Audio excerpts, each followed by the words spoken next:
Welcome to the County Pulse podcast. We have an exciting guest tonight. We have been waiting for this. We had a snowstorm that delayed us, but we could not be more pleased to have Speaker Mike Shultz with us tonight. So thank you. Yeah. Thanks for having me, you guys. It's an honor to be with you. Very happy to have you today. Yeah, thank you. Yeah, we've got Yemi had to take off. I know, I was disappointed. I got here and Yemi's not here. I called him on my way here, asked him where I was going, and he answered, so at least he's paying attention. Yeah, he was very concerned. He called me just before you got here, too, so he wanted to make sure you got in. So. Yeah, good. So we missed him, too, but we're here, Mike, so no. Yeah.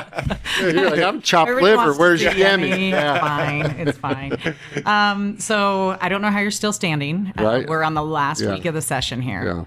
Yeah. And so our condolences and almost congratulations. Yeah, almost. I can't wait. So 4 more days, right? 4 more days and we're done. 4 more long days. Yeah, very long days. So, we can't thank you enough for coming. Yeah, absolutely. I wanted to come sooner. It didn't work out, but I'm grateful to be here tonight. I think it saved all of our lives not doing it. Right. Yeah, that day was this really bad snow day. Yeah, I spun out. Everybody was. Yeah, I was trying to come out here. I literally couldn't leave my neighborhood without spinning.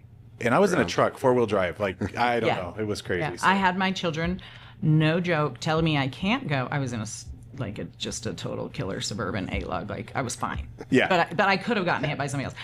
They called my parents on me and had my parents call and say, you should not go out in this. So. Well, we made it. We're here. Yeah. We're here. No snow as far as 2 weeks later, and snow's coming. Another snowstorm's coming. We're excited about that. Grateful we got our podcast in before the snowstorm hit. Right. So, yeah, so we actually, I just want to know, because from your perspective, right, we see you from a distance, and we watch you in there, and we go into the gallery, Chris and I do, and see a couple of news articles that will spotlight some of the stuff. But from your perspective, like, I really want to know, like, what's the hardest part of your job, and then what's the most rewarding thing that you do?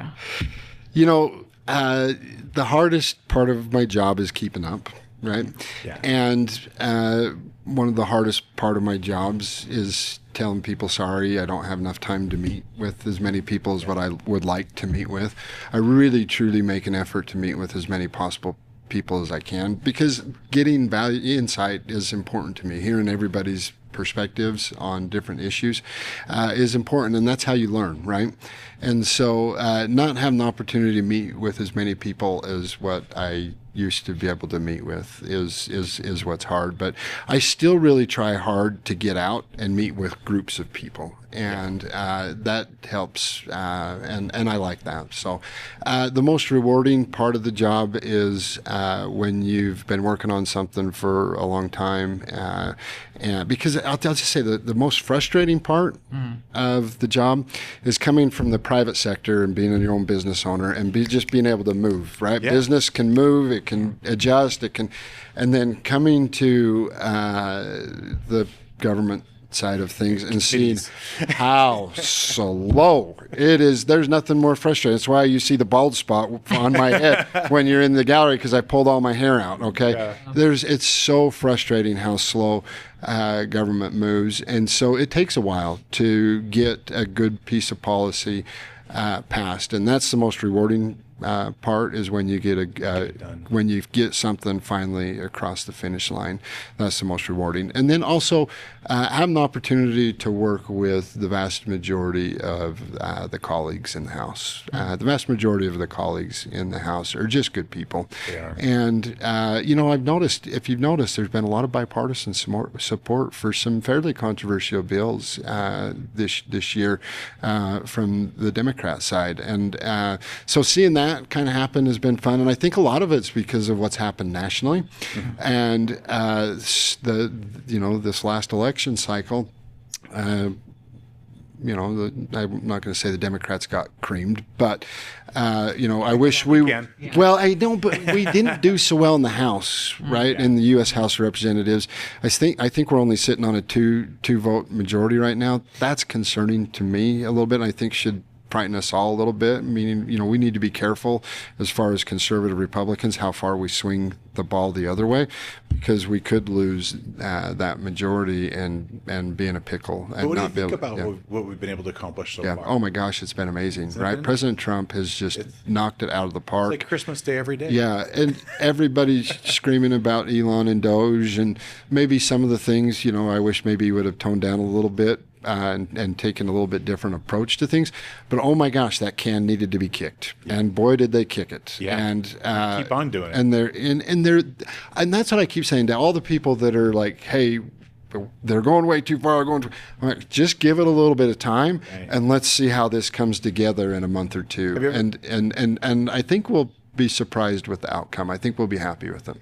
Have you ever heard Celeste Malloy's description of what's happening? I have not. So that's the unfortunate part. I really miss funny. all this stuff. She tells a story about her, I think it's her 1-year-old nephew or niece. I can't remember how, they're going to try to, or 2-year-old, whatever, they're going to try to potty train them, and how they start out the day all excited, and they take off the diaper and everything's great, and they're all excited. And then by the end of the day, they're crying. They want the diaper back, right? And I just think that's the most hilarious, the best description of this, because, Trump took off the diaper. Oh, boy, did he ever. And I think a lot of people are starting to go, oh my gosh, we're really doing this thing.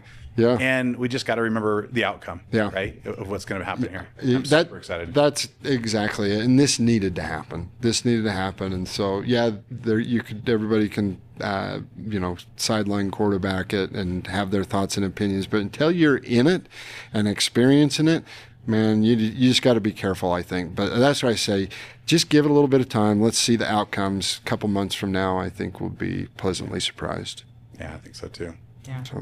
I have a family member that does contracts. I think I told you, Chris. And he's like, it's real. Every morning I get a list of contracts to terminate. Yeah. Because it's very exciting. And you know me, as long as everything stays within the executive branch, I'm very big on separation of powers. And so I don't like any bleeding into branches that shouldn't be. But. One of the things we're actually working with Blake Moore and talking about on some of these things right now, because he's chair of the Doge committee in the House, and so we're hopeful that we can get a few of these things done, like take education, transportation, some of those things that the federal government takes our tax dollars, right, and they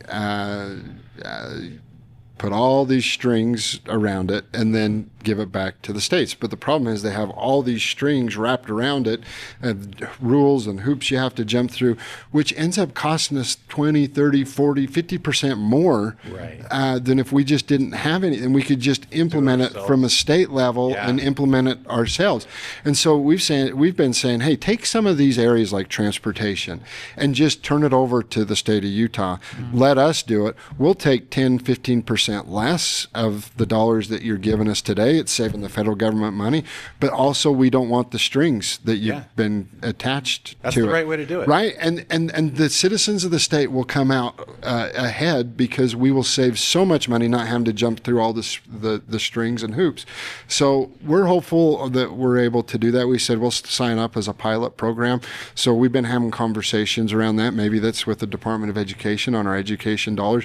That's if the Department of Education doesn't go away, which, hey, let's keep our fingers crossed that it does. But but we'll see. But those are some of the things we're working on a state level with the federal government through Doge to try to, help bring the budget down at the federal level, but then also give the states more ability to react without the thumb of the federal government on top of us. Yeah. Have you guys heard this idea of a Utah Doge? Yeah. I understand the concept. Yeah. Like, it sounds exciting. I don't know that it really works here the way that they think, because we have a balanced budget. We're different. Now, I want to say, and be careful, because we certainly, there's some areas that we can do better on, and we're doing that. But we have a much different approach. Every 5 years, we go through the base budget, or through the budget as a whole. 20% of the budget, we start from ground zero on and go through the whole process during all interim long. And, and there's other things that we do. I mean, we actually passed over $100 million in cuts this year. There's things that we do. We have our legislative auditors that are amazing, that dive in and find some of the stuff. And there's a lot of processes that we have in place. We operate much better than the federal government. But let's be honest, it's still government. It is. Yeah. And That's what I was going to say. So we could have a Doge. I just don't think it would look like what it looks like. it wouldn't, but something along those lines Right. probably needs to happen. We've just been so caught up in all the stuff with the session and different. We just haven't had a chance to fully vet out what something What like that that would might look look like. Yeah. Yeah. Okay, No, so that's good. Yeah. since we're talking about what's real with government, Yeah. let's talk about your frustrations. And every process has its positives and negatives. Yeah. So what are some of the frustrations that you have within the process? I mean, we compare notes sometimes about our frustrations, and I think from whatever perspective you're looking at it from, you run into stuff and you go, man, I really wish it wasn't like that. Whether it's a culture piece or a process piece, and I will tell you just like straight up, and I know, I can't tell you how annoyed and frustrated it is that the rules get suspended at the end of the session. I just feel like we talk about process all the way through and how it matters, and then boom, it doesn't matter anymore.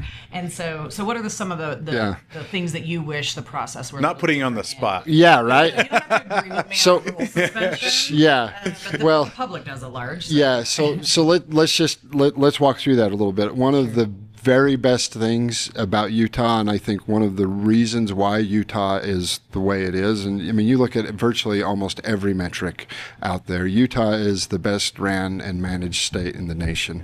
We have our problems, right? But almost... I'm going to disagree with you. Well, That's what it says in the magazine, but yeah. Well, not just the magazine. There's several different accolades out there nationwide, and you look at we are the most fiscal responsible state in the nation. We're the number one most prepared state in the nation to stop receiving federal funds. There's so many things that are great that we can talk about. Now, I don't disagree. There's some areas that we need to improve on. But one of the best things that makes Utah and keeps us great is the fact that we only have a 45-day session. Mm-hmm. We are the shortest legislative process in the nation. And that is a good thing because the longer we're up there, the more we're going to screw them up. Totally. Yeah, and the longer you're up there, you see bills get changed, modified, people keep working, and there is a beauty to running out of time at the end of the session. Yeah. The frustrating part of only having a 45-day session is exactly what you just described. We only have a 45-day session. We are the shortest in the nation, which then you do have to suspend the rules the last let's say 3 or 4 days. Is that usually?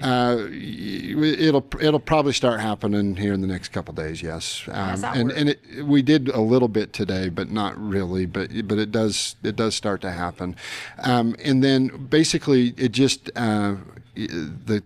what happens is we have a 1-day rule that gets suspended, and that the bill has to sit on our calendar, our third reading calendar, for 1 day. And that's the rule that gets suspended, is how long those bills sit up there. And because So it's like a Is that the only- 24-hour window? it's 1 day, so technically overnight is what it is. Is that the only piece that gets suspended, or is that? That's the biggest piece that All right. gets suspended. There was more to it, but that's That's the biggest piece. Now, the other piece that gets suspended, and it doesn't happen on all bills, but it happens on some bills. Our rules say that I have to have a committee hearing in both chambers. On the last couple days of the session, there just isn't enough time to have committee hearings on That's the one both I'm sides. the most interested. And so a lot of them only happen on one side and so they only get one committee we don't hearing. care about the Senate anymore. Right? I was going to say, and we all know there's a significant difference. Here's the between- problem. Everything important happens in the House anyway, so Yeah. Well, I'm a little biased towards Yeah. our House members, so we got really good. That might House be pandering members, to you a but, little bit. just a little bit. Yeah. So, anyways, but you don't want to throw the Senate under the bus the last couple of days Right, of no, the no, session. no. That doesn't end well for the House. So, Let's see where this goes. no, we do. We have good lawmakers on all sides Yeah. of both the House and the Senate, and and like I talked about a little bit even on the Democrat side. I mean, seeing some of these bills come forward that are fairly controversial and seeing some of the Democrats vote for it, that's kind of fun to watch from my perspective, to see some of them come along and not toe the party line, the Democrat party line. So it's kind of fun to watch that. So I think it's a good thing. Yeah, it's a good thing. It is. So, but there are some frustrating parts. I wholeheartedly agree. It's funny because this Saturday, I took a phone call from a former speaker, a really good human being, that was just saying, you guys need to extend the session. You need to go more days, so that exactly what you're saying, so that the bills have the time to have that. And I just think I have a hard time with extending the session. I think, if we will make mistakes those last few days. It happens. And sometimes we have to come back into a special session to fix those mistakes that happen. And sometimes we find a way to wait till the next year. And then sometimes, but extending it out, I think, is more detrimental and would have bigger negative consequences to the state of Utah than the current process. I fear if we ever open that door, there would be no going back. I pray, and I will fight it. For every day that I'm alive, I will keep the 45-day session. While I'm there, certainly, and they'll never change. And for every day that I'm alive, I'm a firm believer in 45 days because I've seen it. The longer we're up there and in session, the bigger chance we have of screwing things up. And having that clock strike 12 on the 45th day is a blessing. Yeah. So. And honestly, I think it's the George Washington quote about, government is like fire. And as much as we have some good bills that go through, government is force. Yeah. And so any extension of that time period, I agree with you. So I'll be standing right there with you, fighting that forever. And I know it's been an interesting thing to watch the process and to learn that, I think you guys pretty much take April off and then May start back up again. Start back again, yeah. And, and that's an important process. A lot of people don't participate during the interim. And we do a lot of work during the interim on the policy on these things, and there's a lot of time for public comment during those interim committees. Mm-hmm. I would hope that people would get more involved during the interim and go to those committee hearings, especially when you get later in the year, around September, October, November, especially those months. We're really debating and voting on policy, and getting involved early in the process, I think, will take care of some of that frustration. Yeah, I think the party is starting to get more, especially Christie and Utah County is doing a good job of getting their House district chairs and precinct chairs involved in those a little bit more often. Yeah, now. I think that's good. I won't be chair any longer, but I would love to, push that as well. Yeah. Whoever the new chair is, we'll have a discussion. But I think that's where, we should be more involved, right? There should be more civic discord and conversation around these things early on. But well, we were going to talk about a few bills. Yeah. We want to jump into them. Let's talk. So the first one I had written down was HB 300. Yeah. Was the voter ID. Right? Yes. Yes. So now it's changed a bit. It's changed a bit. It's not where I would have originally liked it, not what we originally set out for. But and so the original part of that vote, where that bill was, go ahead and mail your ballot out, then take your paper ballot that was mailed out to you, take it to a polling location, show your ID, and drop it off. Yeah. We received a lot of pushback on that. There was a lot of support, but there was also a lot of pushback. Yeah, ACLU texted me about it.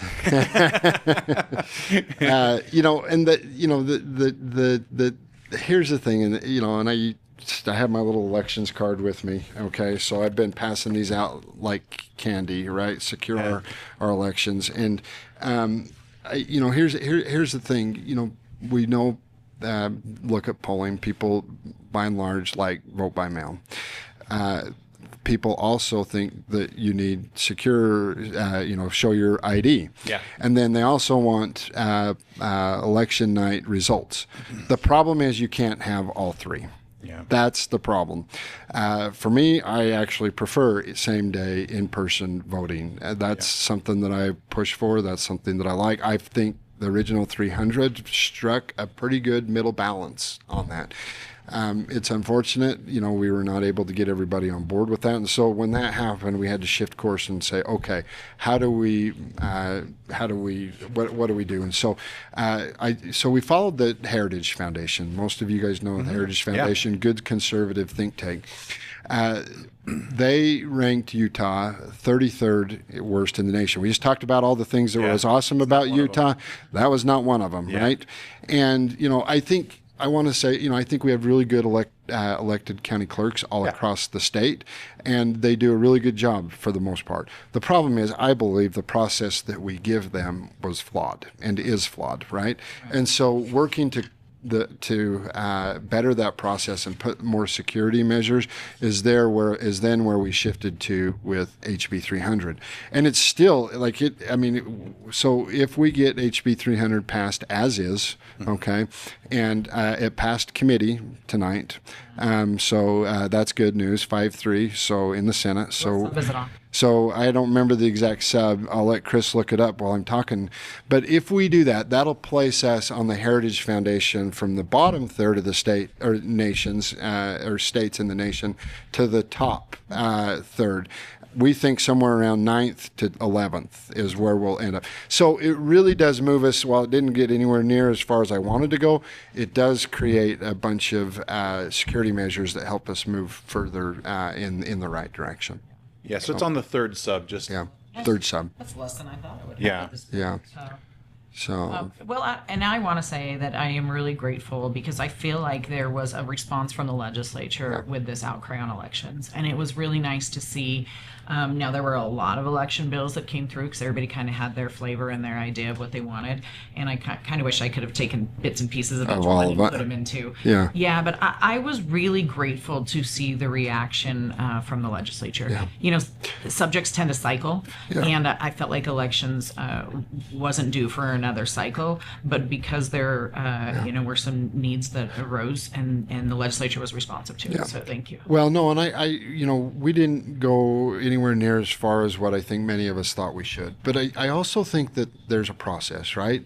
And if we keep moving year after year, because, and I understand the concerns with some of the county clerks, like this whipsaw, moving from where we're at here in 1 year clear over to here. There is some concerns in moving too fast in one direction. And, something as important as our elections, I understand that. So we are pushing to move as far as we possibly can this year. And then let's keep having the conversations and then keep moving. And pretty soon I hope that we're in the top 4 or 5. Okay. Yeah, it's be number one. I think Florida is number 2. I can't remember who number 1 is, but let's work to get up. And but we've worked very collaboratively. I mean, there's a lot of people that still don't like some of the stuff that we've done in HB 300 as far as the county clerks are still fuming mad over it. So we'll see, where this goes. But in fact, they came out with a letter of opposition I think a couple days ago on it. They did, but we were still able to pass it through the Senate committee. And so there's still. You know what I want to know when they do that, the clerks, because we've had a couple of bills that we have and they've been good to have conversations. Is I want to know like how many out of. So like when they say that the clerks are against, I want to know like which ones, how many. I've seen because I've had conversations and that it completely is a 180 from what I've been told. Me too. From the clerks I talked to, and I talked to a lot of the clerks. So it's interesting to hear that, and so I was really surprised, to be honest with you, to see that there was a letter of opposition. How they come to a conclusion of what they're going to. I just found out about it this morning, to be honest with you. I was a little disappointed, to be honest with you, but hey, let me tell you about a positive. We also got a letter recommendation for HB 300 from the Heritage Foundation. Yeah, so exactly. So it's a move in the right direction. We can't take Hail Marys every time. It's the right approach. We'll keep working on it. My utopia, and I someday hope to see it, is cast and counted precinct with paper ballots and have results on election day. There you go. Boom. So Well, I don't know if we'll ever get that far, but I'll tell you what. I think the original HB 300 is still a really good bill. Yeah. And it's paper ballot at the end of the day, and it preserves what people like most about the vote by mail is you mail that ballot out to the people. The people get the opportunity to grab that ballot and look at it, do their research on it, but then you have to take that paper ballot, go drop it off at a polling location and show your ID.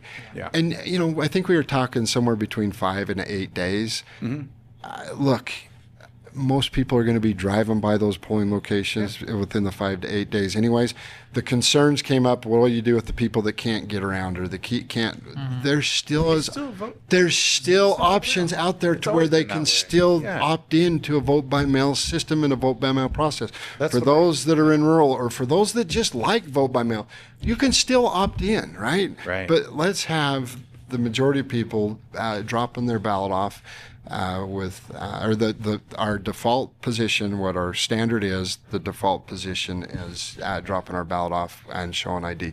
But maybe someday we'll get there. But I'm very grateful for the step that's been taken. I'm very grateful for those clerks that did work to help get us to a good spot, and Lieutenant Governor's office helped move us in a good direction too, which was good to help get us there and making sure the language was correct and working to help get us to a good spot. So we'll see. I hope it passes as is. We'll see how it goes. Again, suspend the rules, pass it as. Just tell the Senate, put a little leverage, squeeze the Senate. On the election subject, so another issue that came up with a lot of people, which I'll just briefly anecdotally say, that those bills that dealt with the signatures, right, we just want to say we have the solution to fixing that. And it is repeal SB 54. And that's all I want to say about simple. that one. Yeah, let's just do it. So simple. It does away with actually that would do away with a lot of these bills. Right? Yeah, well, Just helping clean up the process. Well, and I came in under the caucus and convention system. I love the caucus and convention system. It was interesting. I came in, I showed up. I'm kind of a newcomer to politics. Okay, when I got frustrated on an issue and just thought, heck with it, I'm going to run. I'll never forget the first delegate that I knocked on his door to earn his vote. He said, well, how do you feel about SB 54? I'm like, I don't know what SB 54 is. He says, the legislature just passed it a month ago. And so then he went in and anyways, but it's it's interesting and the caucus convention system is such a precious thing that it kills me to think that we could possibly lose it someday. Well, and we need people to get involved in it, right? We need people to get involved, in the caucus and convention system. Bill. Yes. That leads me to the next bill, and I think is the biggest reason why people haven't been participating is because since I believe it was 2014 or 2012, the party has not received a single email address or phone number from voter registration when they now. Let me word this properly. When they register to vote, they're also registering to become a member of the party. And we, as a party, don't get any of that information, any of it, zero, zilch. And we're expected to communicate with them and say, come out to caucus. All we can do is put out the yard signs, and that's the best we can do. Nobody can read them. They're too far away. All these problems, right? And then they say, well, see, nobody shows up. Well, of course nobody shows up, and right? I'm going to push back every single time because we have. I know you say this, and so we do. We don't go to the libertarians and tell them that because they had so few people that it's not valid. And we know things ebb and flow, particularly with presidential years, right?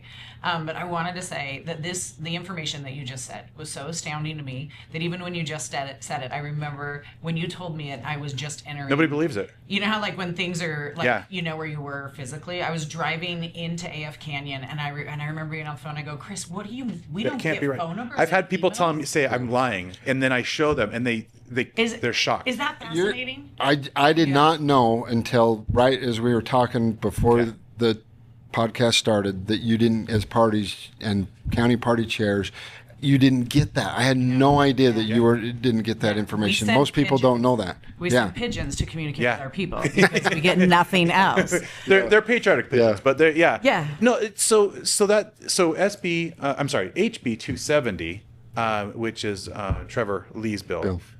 We've been working with them and kind of. There's been some back and forth. I don't know how many versions we're on. I don't even know which substitute we're on, but we're in a better place. But the best we've been able to get is we're going to get data starting in 2027. Yeah.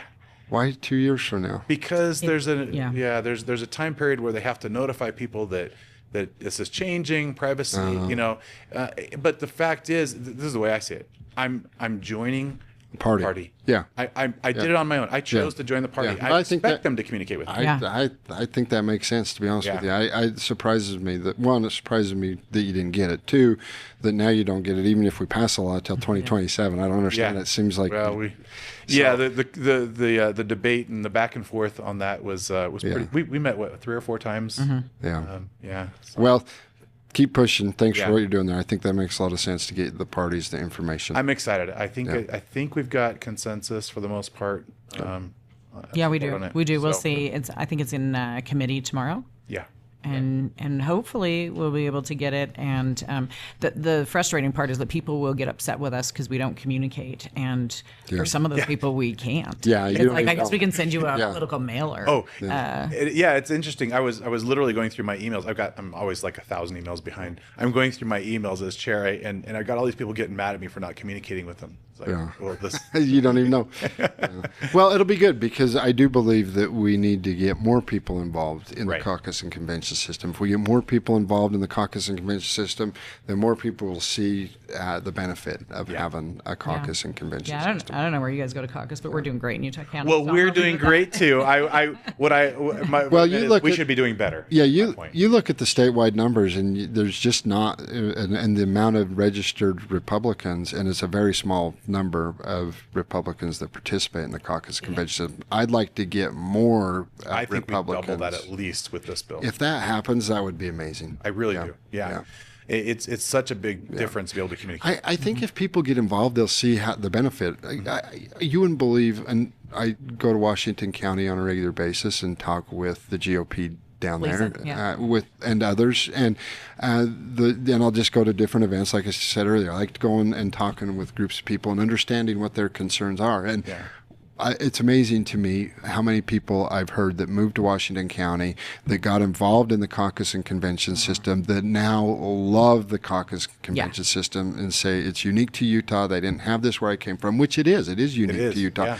And so I think the more people you get into the caucus convention system, the better results you're going to have, and the more people that are going to like the caucus and convention system. Absolutely. Yeah, we got converted. It's near and dear to our heart.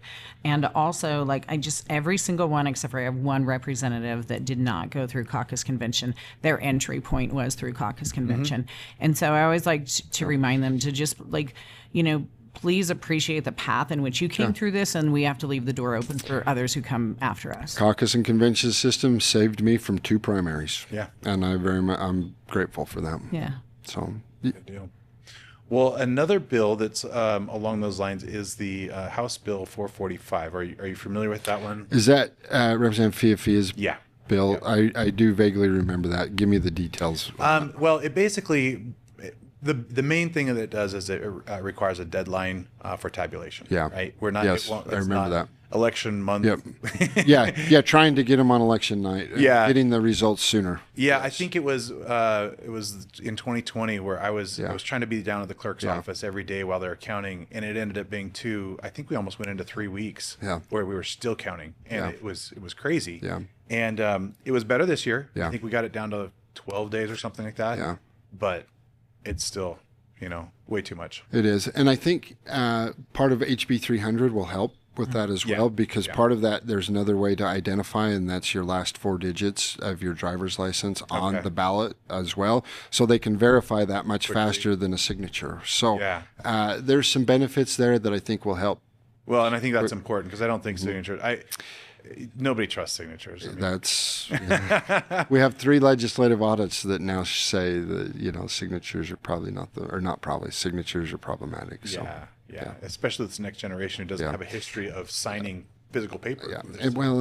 Yeah, and it's the 3 legislative audits, all 3 of which say you need to tighten up the signature verification, which then would have made a whole nother problem and make tabulation even worse. So that's where I think with HB 300, putting your last 4 digits of your driver's license on the ballot envelope. I That was a think good will move. I think it will help, and then the signature is still there as well, which is I think an important part of it. But it'll help move up and speed up the tabulations, so that they're not having to verify every little detail and Wouldn't curve it be of great signature. to be able to election night when we have our, because Right. I have election parties every time, right? And we midnight we're still Yeah. waiting for Still waiting. results. Yeah, we're still. I know. And then 3, 4, 5, I know. 2 weeks later I we're know. still waiting. And so Yeah. this would be. It'd be good. Never-ending Yeah. drum roll. And look, Yeah.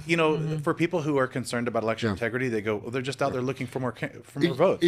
and it's But hard. that- How do you prove that that's not what they're doing, right? It is, and Voting is part of that. It is, yeah. and we talk about polling. The vast majority of citizens want the results on election night. Yeah. They yeah. they expect that, and Yeah. when you don't provide that to them, Chris, I'm one of the ones that it just You're scratching your head you're wondering. scratching your head thinking why are we What's not? going on? So I understand that. Yeah. And I mean, it's probably innocent. We'll stop there. Okay. So the other thing, do you mind if I keep going here? no, Okay. keep So going. the other thing that we were going to talk about a little bit was brought up, and I don't know if you knew I was going to put this on the list, but hardening the grid. Yeah. That's an important thing. Now I know it's not. There's no bills right now. Yeah, Bob McEntee has been all over hardening the grid, Bob's got to call out.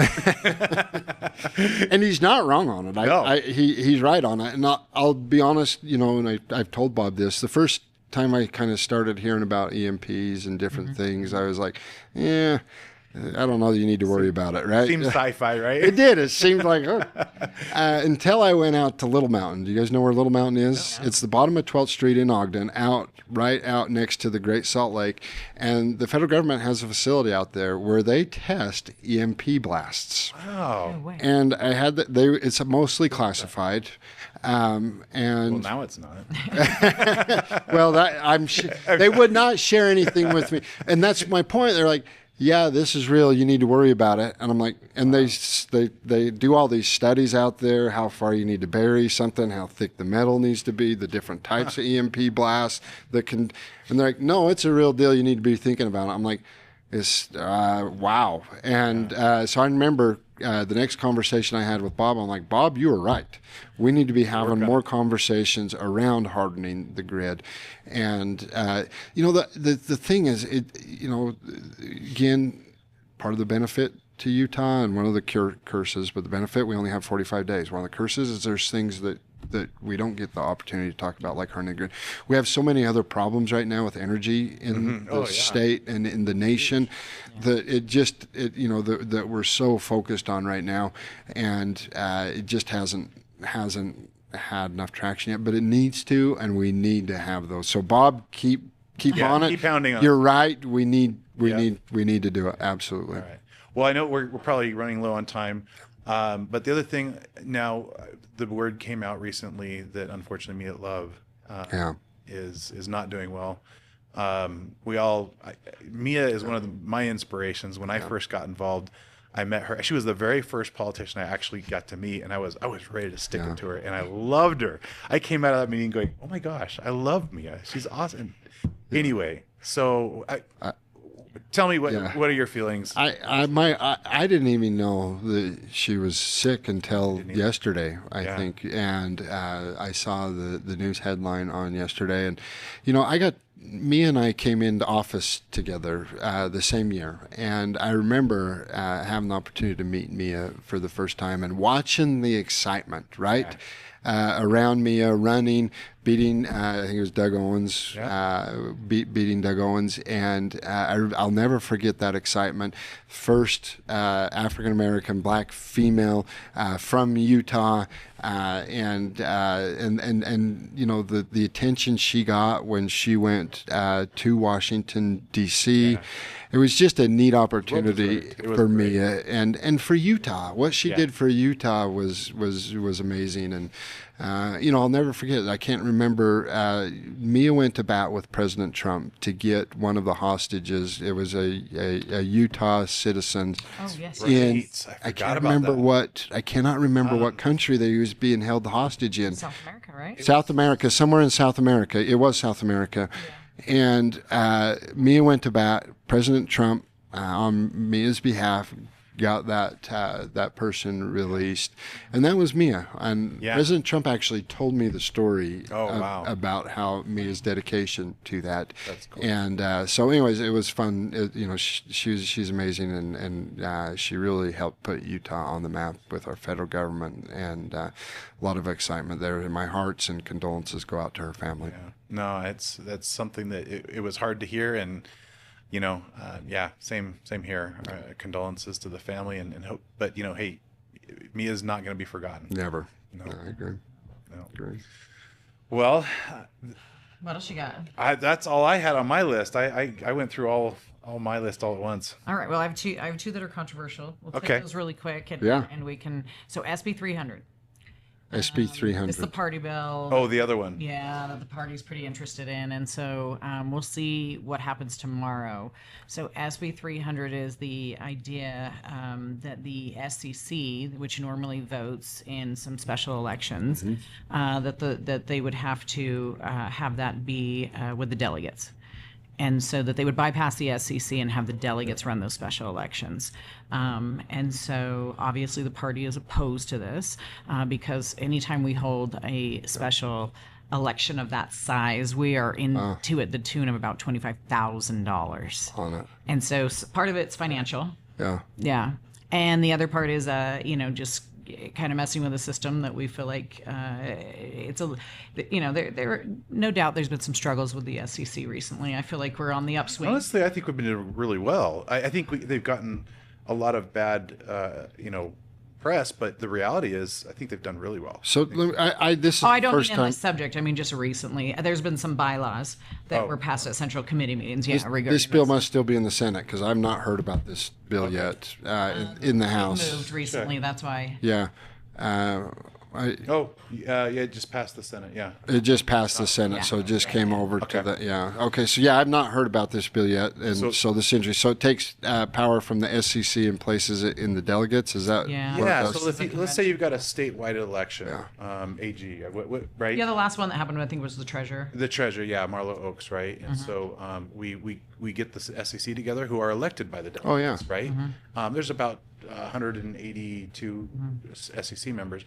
And they go and they do the vetting that the delegates normally do, but because it's a special election, that's how we do it. And then they make the decision. And in that situation, they give a recommendation. They give 3 recommendations, names to move forward to the governor and the governor decides, right?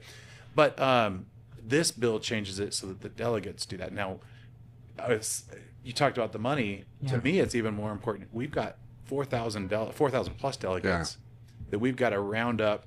Get them together, find a venue, forget the cost. So they can vet. Forget the cost. 4,000 people. Think about that. There's not very many locations where we can get 4,000 delegates together to do this, and we've got to do it in a time frame. In a very short time frame. Yeah.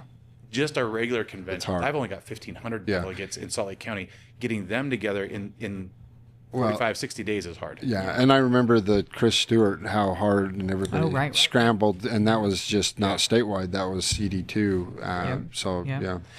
I think the only solution that I've, and I've had conversations with Rob about this, that we would entertain is if instead of moving 3 on to the governor, that if they went this path, that our delegates were able to pick the winner. Yeah.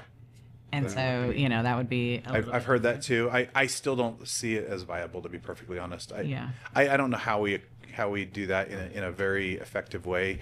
And my worry is they say, oh, well, you only got 50% of the delegates to show up. I mean, that's hard. That's why we have the SEC. That's why they're elected to do it. Gotcha. Well, interesting. Yeah, sorry. Salt Lake and Utah County had a similar bylaw at their central committee, and ours were defeated. Yeah. And so, whatever any angst may be about this bill, the 2 largest counties still allow elected officials to be on the SEC. Yeah. We don't have a dog in the fight, except for the fact that, we care about what happens to the UTGOP, and financially and rounding all those people up, we'd have to be involved with. So. Well, it'll be an interesting debate when it comes over to the House. Yeah. I'm interested to learn about it. Yeah. So it's good to hear the dialogue. Yeah. So thank you. Okay, so my last one that I have happened today. Yes. And this is Senate Bill 337. Yeah. And this is probably, if I'm going to say, you look back and every session has like the big bills. I would say this is probably going to be top 1 or 2 for sure. So this one is sponsored by Senator Colmore. Yeah. This is the creation of the Beehive Development Agency, which is a function like an RDA, a funding mechanism over the authority districts. So that would be like your inland port, MIDA, the Point, things like that, if people are aware. So I am adamantly against this. I believe that the majority of the chairs are against this and will probably be putting out statements. We're hoping that the House will be receptive to our communications and to our points. There's a lot of violations here and just concerns that I think people have had previously about the merger between corporations and government. And so, we'll see. I mean, the other thing is, man, it's the last week of the session and this thing just dropped. It is a big policy shift, and the original. I don't know what they changed it to. I did not see that, but I had a lot of concerns with the first version of that.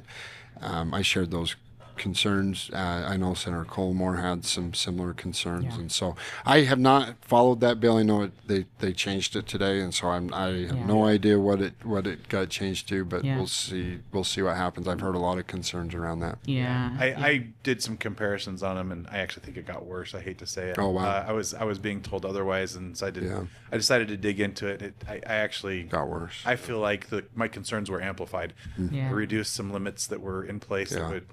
It would keep them from. But anyway, but I think the main thing is, it's our constitutional rights, right? I mean, the local control of zoning, absolutely, property rights, those things are absolutely. And I know what we have some things that need to be fixed inside the governor's office of economic opportunity, and I think that's what that bill was trying to do, and I wholeheartedly agree that there needs to be some things changed and I with that office, and so we're looking forward to having the debate as it moves forward. We'll see what happens. If it doesn't make it through this year, I think that you'll see that be a interim study item. Because there needs to be some changes to that. Do you think that there's a timeline that we need to be concerned about with the Olympics coming, or is that not unrelated? No, this is unrelated. It is okay, because I'd heard some people mention that, and I wasn't sure how that would be related. So. Yeah, no, this is unrelated. At least, and if it's related, I'm not aware of that. But the way that we do economic development in the state of Utah, I think needs to be relooked at. So we'll go through that process and see what it looks like. I agree. And Senator Kwan, her suggestion was to send it to interim. Karen Kwan. She said, this is a really big, heavy bill with a lot of ramifications, and to have it come this late in the session. And that was Senator Johnson's comment was, to build trust with the public about the legislative process. He also felt like interim, to put a bill this heavy, needs to see interim. And so we agree. We need to have the debate. It's a big one. It's a really big one. So we'll see what it looks like. I know there is some discussions around that right now, having it just wait and go to interim. So see how they end up. So what do you think the focus is going to be on interim? Other than energy will continue to dominate. Utah is leading the nation. You look at 2 years ago, or even specifically last year, so many people made fun of the Utah legislature and made fun of us because we made an energy a real deal and focus on it. We pushed back on a lot of the narratives that were out there that just simply were and we led the nation on it. It's put Utah in a unique opportunity now because we're 2 steps ahead of the rest of the nation as they're facing this energy crisis. So I think you'll see Utah start to step up and be one of the energy leaders in the nation. Good. We actually just passed a bill. We think that it shouldn't be just Utah doing it alone. We, like Idaho and Wyoming, we think there's some synergies there. You have three western states kind of in the middle of the Intermountain West. There could be a lot of neat things happening for the state of Utah and the Intermountain West when those 3 states come together and partner and look to provide energy to the United States. And it's fun to see Utah maybe be at the forefront of that and leading out in many circumstances, especially with the relationships that we have with the Trump administration. And there's some neat opportunities there. I think that will be one that really probably continues to lead out and dominate. That's good to hear. I think that's really important. I mean, nobody can deny that we're going to need more energy for this next generation of AI, and we can't get behind. We just can't. And it's becoming not a partisan issue, right? Last year it was such a partisan issue, and even many conservatives were divided on it. This year it's a bipartisan issue. Everybody loves it, and so we'll see what it looks like moving forward. But there's a lot of neat things happening. As long as we don't have any more solar panel fields. That's another. Those are the ugliest things I've ever seen. Right, Christy? And where do they go at the end of it? They don't last very long. Where's the dump that's going to hold them all? You drive out, look on one side of the road, look at the wildlife and the habitat and everything out there on the side of the road that doesn't have the solar fields, and then look at what they've done to the habitat on the solar fields. About the same place. I'm starting to pull what little bit of hair left I have. I'm not going to have it because I've been saying that same thing, and I've been raising these questions. Representative Jack has been raising these questions. And Representative Albrecht has been raising these questions. Like, I don't understand the thinking behind some of these things. We've got to have a serious conversation. This is not better for our environment. These things are so huge, thousands and thousands of acres. We need the energy, but we need to also be thoughtful in how we do it. And I don't want to see Utah covered with solar fields. We've got to... Amen. I'm passionate. You can have them on your roof, but keep them out of the desert, right? That's it. That's another, maybe that's an area where we need to look at is putting more onto our roofs in different areas or something like that. But keep them out. It's not even in the desert anymore, right? Yeah. They're moving into some habitat that is critical for our wildlife. Yep. And these are things that it's like, you guys, they're not sustainable. No. The disposal of these things are going to be an actual nightmare. And they say it's green energy. No.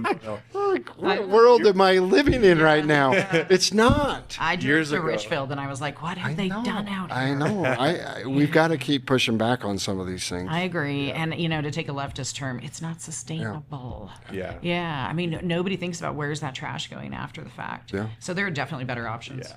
Years ago, I met with a customer who was a nuclear plant in California, and they were being forced to shut down because what was happening is they had too much solar, and because of the way the plant works, power is coming through 24/7. You can't just stop it and then start it because the light, the sun is up, right, or the sun is down, whatever, and so it was actually destroying their infrastructure. They couldn't keep up, and they actually had to pay companies to take their electricity. Oh my gosh. It was so bad. Yeah. So the California said, well, first of all, it was they had all the crazies out there saying how dangerous it was, and then the other half was saying, well, it's costing us too much now. Well, then they had brownouts and they had right.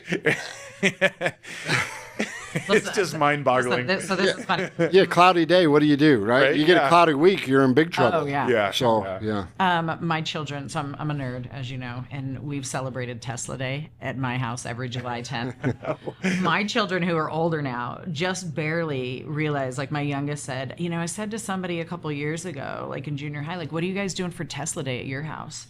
And then they'd realize that normal people don't celebrate Tesla Day. Okay, what? Yeah, why do you know there was a Tesla Day? See, what is Tesla Day? Know Tesla Day. Nikola Tesla. Oh, okay. I'm thinking Elon Musk Tesla. Okay, all right. That's what I was thinking. The scientists when we're talking about energy, because we had wireless energy. Oh, absolutely. And so we would watch Master of Lightning, which is the documentary with Tesla, and my kids know all about Tesla, and so makes a lot more sense are named after. So now you know. I just was. I just saw that's all you think of anymore, is right? Is Elon Musk? Yeah, there's scientists behind it. Yeah. I didn't even know that either. I just thought it was some creative name. So you guys don't celebrate it at your house? Never have. Yeah. But we're going to. I love energy, so yes. Sounds like there you go. There's a holiday for you. Yeah, right. There you go. Okay. Get that passed in the holiday. So we're winding down here, but I want to know: do you go on vacation like everybody else does in April? Do you or I end don't. of March? Like I go to my ranch. That's my vacation. So yeah, I go to my ranch and go to work and unwind and being out in nature in the mountains. Feels good to do that. Oh my gosh, I love it. So I love I it. have in-laws and we love to go out and visit in Arizona, and it's so nice. Yeah. So I hear So I love being in the outdoors, that's your vacation. especially in Utah. yeah. Beautiful and beautiful time of year too, right? Oh yeah, when everything's waking up, green's coming up. Yeah. Oh, I love it. Pretty time of year. So that's my vacation. Well, hang on, you've got Make 4 more make sure days. you attend our convention though, March. Oh, I will be there. Yeah, Yep, all right. yep, I will Good. be there. I'll be there. Yep, That was yep. such a selfish plug. I know, right? Yeah. It's a good one, all right? We just talked about we want more people to be involved. Right? But Come while to you're convention. here, our Let's Lincoln do Day it. dinner Yes. is on the 21st. Yeah, I'm going to be there. So I went to last year's Lincoln Day dinner, so I'll try and be this year. Well, good. That'd be wonderful. Well, we can't thank you enough for taking this time. Thank you for having me.